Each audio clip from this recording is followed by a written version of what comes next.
तेलंगाना में बसपा की रैलियों में बड़ा जनसैलाब उमड़ रहा है। तेलंगाना की सड़कों को बसपा ने नीला किया हुआ है।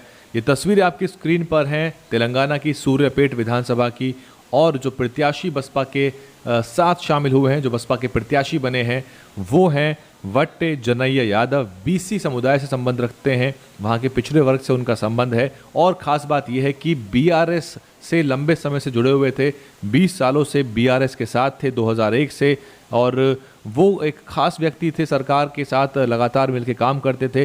लेकिन हुआ यूं कि आरएस प्रवीण कुमार को वट्टे जनैया यादव ने सम्मान स्वरूप अपने बेटे की शादी में बुलाया, और वही उनको एक तरह से मुसीबतों का सबब बन गया। वर्तमान सूर्यापेट विधायक जगदीश्वर रेड्डी को ये बात नागवार गुजरी, और उस दिन से ही लेकर आरोप है वट्टे जनैया यादव का कि उनको लगातार प्रताड़ित किया जा रहा है। खबर यह है कि फाइनेंशियल मामलों में उनके ऊपर अब तक 75 मामले मुकदमे दर्ज किए जा चुके हैं, और वो उनका कहना है कि उनको तरह तरह से प्रताड़ित किया जा रहा है। लेकिन आरएस प्रवीण कुमार ने उनको प्रत्याशी बनाते हुए सूर्यापेट विधानसभा की प्रत्याशी के रूप में प्रस्तुत किया। ये उनकी ज्वाइनिंग की रैली है। बेसिकली ये जो काफिला है, जिसमें कई किलोमीटर लंबा बसपा का काफिला आपको सूर्यापेट की सड़कों पर नज़र आ रहा है। इसमें कई सारे सेगमेंट हैं, कई सारे हिस्से हैं, बहुत सी महिलाएं हैं जो व्यवस्थित तरीके से वहाँ के जो फोक नृत्य है उसके साथ, गाजे बाजे के साथ वो चल रहे हैं। साथ में ट्रैक्टरों का एक अलग काफिला है, जिसमें बहुत सारे ट्रैक्टर जो हैं वो अपने प्रत्याशी वट्टे जनैया यादव के साथ हैं। और इसके अलावा बसपा के सैकड़ों कार्यकर्ता आरएस प्रवीण कुमार और सूर्यापेट प्रत्याशी वट्टे जनैया यादव आपको यहाँ लीड करते हुए नजर आ रहे हैं। इस काफिले के बाद एक प्रेस कॉन्फ्रेंस आयोजित की गई थी, जिसमें पूरी तरह से आरएस प्रवीण कुमार ने उनको मजबूत प्रत्याशी के रूप में पेश किया, और वट्टे जनैया यादव ने इस बार सूर्यापेट से बसपा के टिकट पर विजय पताका फहराने का प्रण लिया है। आपको मैं बता दूं कि 3 नवंबर से नामांकन की प्रक्रिया तेलंगाना में शुरू हो जाएगी। जो 4 चरणों के चुनाव हैं उसमें तेलंगाना का नंबर आखिरी है। 119 विधानसभा सीटों के लिए वोट डाले जाएंगे तेलंगाना में 30 नवंबर को, और इसलिए बहन मायावती की जो रैलियां आपको देखने को मिलेंगी वो आपको 20 नवंबर के बाद यहाँ से देखने को मिलेंगी।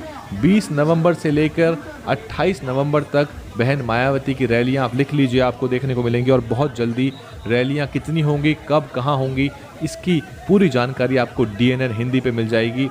आपको बता चुके हैं हम पहले ही कि राजस्थान में 8 रैली होने वाली हैं। वो कब होंगी उसकी तारीख भी हमने आपको बता दी है, आप पीछे जाके रिपोर्ट देख लें। मध्य प्रदेश के बारे में आपको मैं बताता चलूं कि मध्य प्रदेश में भी बहन मायावती की 8 रैलियां हैं।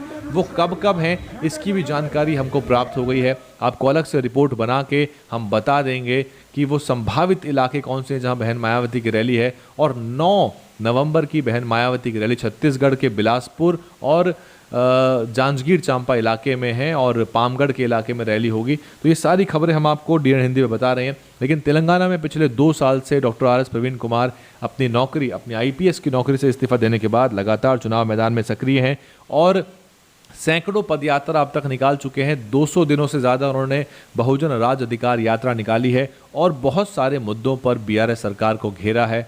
बीआरएस सरकार के पास प्रचंड बहुमत मौजूद है। तेलंगाना में कांग्रेस पार्टी के पास भी मजबूत वोट है, 28% का वोट उनके पास भी है, और अच्छे खासे वोट बैंक के साथ वो चाहते हैं कि मामला द्विपक्षीय हो। लेकिन बीएसपी चाहती है कि इसमें बसपा की मजबूत भागीदारी हो। खुद आरएस प्रवीण कुमार निर्मल विधानसभा से बसपा के टिकट पर चुनाव मैदान में है।